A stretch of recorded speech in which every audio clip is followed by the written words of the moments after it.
오늘은 3월 16일 사무엘상 23장 15절부터 29절입니다.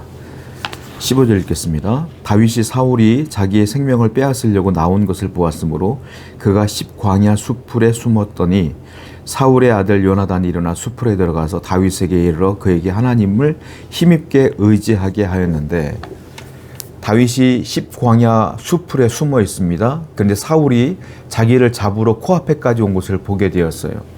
사울은 다윗에게 목숨에 위협을 주는 존재로서 계속 서 있는 겁니다. 그리고 다윗을 자기의 권력 유지를 위해서 다윗을 죽이고자 여기까지 쫓아온 것이죠. 다윗에게 절망감을 안겨주는 사람은 사울이에요. 그런데 요나단이 다윗이 거기 숨어 있는 것을 알아요. 그래서 아버지 몰래 숲을 속에 들어가서 다윗을 만나고 다윗에게 격려합니다. 힘있게 합니다. 야, 힘내. 하나님이 도울 거야. 라고 격려했어요. 그 얘기를 듣고 요나단의 말을 듣고 다윗이 다시 힘을 내는 것을 보게 돼요. 여러분, 성도는요, 내 주위 사람들에게 힘있게 하는 자, 격려하는 자, 정말로 힘을 잃은 자를 다시 이렇게 세우는 자가 되어야 돼요. 여러분들의 말 한마디 한마디가 내 주위 사람들, 사랑하는 백성들, 사랑하는 성도들에게 힘을 주는 자가 되어야 될 줄로 믿습니다. 그러므로 나쁜 말 하지 말고 그들에게 좋은 말로 격려하며 이렇게 세워주는 귀한 성도의 역할을 잘 감당하시기를 축복합니다. 17절 말씀입니다. 곧 요나단이 그에게 이르기를 두려워하지 말라. 내 아버지 사울의 손이 내게 미치지 못할 것이요 너는 이스라엘 왕이 되고 나는 네 다음이 될 것을 내 아버지 사울도 안다 하니라. 요나단이 다윗에게 이렇게 말하죠. 걱정하지 마. 하나님이 너를 세웠고 네가 우리 아버지 다음에 왕이 될 거야. 그건 나도 알고 우리 아버지도 알아. 그래서 널 죽이려고 하는 것이지. 걱정하지 마라 라고 힘을 내는 거예요. 여러분, 가만히 있으면 요나단이 왕이 되는 것인데 요나단은 자기가 왕이 되는 게 중요하지 않아요. 하나님의 뜻이 이루어지는 게 더 중요하기 때문에 다윗에게 그렇게 얘기를 하는 거예요. 나는 너 다음이야. 네가 왕이야. 라고 얘기하는 거예요. 요나단은 하나님의 뜻에 자기의 모든 것들을 내려놓았어요. 하나님의 뜻을 거부하거나 거절하지 않아요. 하나님의 섭리를 그대로 따르기로 결정하는 거예요. 성도는 하나님의 뜻 앞에, 하나님의 섭리 앞에, 하나님의 말씀 앞에 내 욕심을 내려놓는 자가 성도입니다. 오늘도 하나님의 뜻을 구하는 여러분 되기를 축원드립니다. 19절입니다. 그때 10사람들이 기브아에 이르러 사울에게 나와 이르되 다윗이 우리와 함께 광야 남쪽 하겔라산 숲을 요새 숨지 아니하였나이까. 10사람들이 다윗이 그 광야에 숨어 있는 것을 보았어요. 그리고 사울을 찾아가서 얘기를 합니다. 다윗이 우리 땅에 숨어 있는 거 모르세요? 라고 일러 바쳐요. 또 다윗이 가는 곳마다 사울의 편들이 너무도 많습니다. 이 사람들은 사실 안타까운 것 중에 하나가 다윗이 숨어있는 이 십광야가 어디냐면 바로 유다 땅이에요. 바로 다윗의 족속, 유다 족속의 땅이란 말이에요. 근데 그 사람들이 다윗의 편에 들지 않고 권력을 갖고 있는 왕의 편에 서기로 결정을 하는 거예요. 하나님의 편에 서지 않고 하나님 반대편에 서기 결정한 거예요. 왜? 권력은 사울 왕에게 있기 때문입니다. 세상에 아무리 힘 있는 자가 있어도 하나님 편에 서는 것이 옳은 일이죠.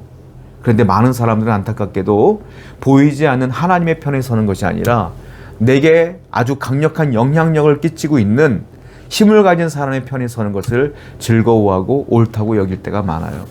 사람들은 세상에 자기의 이름을 알리기를 원합니다. 세상의 역사에 자기가 기록되기를 원해요. 그런데 우리는 세상의 역사가 아니라 하나님의 나라의 역사에 기록되는 자가 되지 않겠어요? 이와 같은 반대의 역할을 했던 사람이 있죠. 누굽니까? 기생 라합입니다. 라합은 자기 민족을 등지면서까지도 하나님의 뜻을 구했던 자예요. 왜? 정탐꾼들을 숨겨주지 않습니까? 하나님의 뜻이 이거다라고 생각했기 때문에 그래요. 그래서 결국 어떤 일이 벌어져요? 예수님의 족보에 그 라합이 올라가게 되는 것이죠. 하나님 나라에 이름이 올라가는 거예요. 우리는 보이는 이 세상에 이름을 남기는 자가 아니라 권력의 편은 서는 자가 아니라 보이지는 않지만 믿음의 눈으로 보았을 때는 명확히 보이는 하나님 나라를 위하여 하나님의 영광을 위해 살아가는 여러분 되기를 축원드립니다. 21절입니다. 사울이 이르되 너희가 나를 긍휼히 여겼으니 여호와께 복받기를 원하노라. 그랬더니 사울이요 자기들에게 일러바쳤던 그 민족들에게 그 사람들에게 축복을 해요. 야 너희가 나를 이렇게 선대했구나. 나에게 이런 얘기를 해주다니 고급 정보를 줬구나. 하나님께서 너희들에게 복 줄 거야 라고 축복합니다. 이건 공허한 축복이에요. 왜? 하나님은 사울과 함께 하지 않거든요. 사울이 아무리 복받기를 원한다 해도 하나님의 복 줄 리가 없어요. 축복은 내가 말한다고 받는 게 아니에요. 어떤 힘 있는 자가 축복 받으세요 라고 한다고 해서 축복이 흐르는 게 아니에요. 하나님이 붙들고 있는 사람을 통하여 그 복이 흘러가는 것 아니겠습니까? 축복은 누구에게 흘러가느냐 하면 하나님 반대편이 아니라 하나님 편의 선자에게 축복이 흘러가는 거예요. 이 10사람들은 하나님 반대편인 사울의 편에 섰기 때문에 사울이 아무리 복을 구해도 복이 가지 않아. 그런데 하나님 편에 서야지만 복이 흘러가는 거예요. 하나님 편에 선다는 건 뭐겠습니까? 하나님의 말씀과 뜻에 순종하는 거예요. 그래서 축복은 누구한테 가느냐? 순종하는 사람에게 축복이 흘러가는 겁니다. 오늘도 말씀에 순종하여 복을 받는 여러분 되기를 축원드립니다. 26절부터 읽겠습니다. 사울이 산 이쪽으로 가며 다윗과 그의 사람들은 산 저쪽으로 가며 다윗이 사울을 두려워하여 급히 피하려 하였으니 이는 사울과 그의 사람들이 다윗과 그의 사람들을 에워싸고 잡으려 함이었더라. 전령이 사울에게 와서 이르되 급히 오소서 블레셋 사람들이 땅을 침노하나이다. 이에 사울이 다윗 뒤쪽 길을 그치고 돌아와 블레셋 사람들을 치러 갔으므로 그곳을 셀라하마 느곳이라 칭하니라. 다윗이 거기서 올라가서 엔게디 요새에 머무니라. 다윗이 도망을 가는데 사울이 이쪽으로 오면 다윗은 저쪽으로 가고 도망을 가요. 근데 이게 포위망이 좁혀오다 보니까 더 이상 도망할 것이 없어요. 이제 곧 잡히기 일보 직전인 거예요. 그런데 어떤 일이 벌어졌어요? 블레셋이 때마침 이스라엘을 침공했어요. 그 소식을 신하들이 사울에게 알렸더니 지금 다윗을 잡는 게 중요한 게 아니야. 블레셋과 싸워서 나라를 지키는 게 더 중요하지.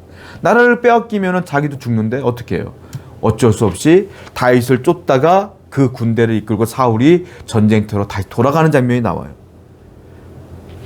붙잡힐 뻔했는데 그 순간 산 거예요. 블레셋 때문에. 근데 이 모든 것들을 주관하신 분이 누구예요? 하나님이시죠.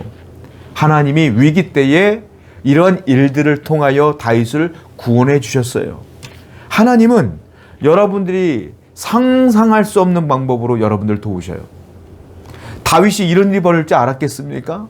하나님이 그렇게 해서 다윗을 살려주시는 거예요. 하나님은 여러분들을 구원하십니다. 여러분들이 생각지도 못한 방법으로 구원하십니다. 여러분들이 이제 포위망이 좁혀와서 이제 끝났다 하는 순간에 하나님이 역사하십니다. 그 사실을 분명히 믿으시는 여러분 되기를 축원드립니다. 기도합시다. 하나님의 섭리는 오묘합니다. 오늘도 하나님의 은혜와 섭리가 우리 가운데 있음을 믿게 하여 주옵소서. 예수님의 이름으로 기도드렸습니다. 아멘.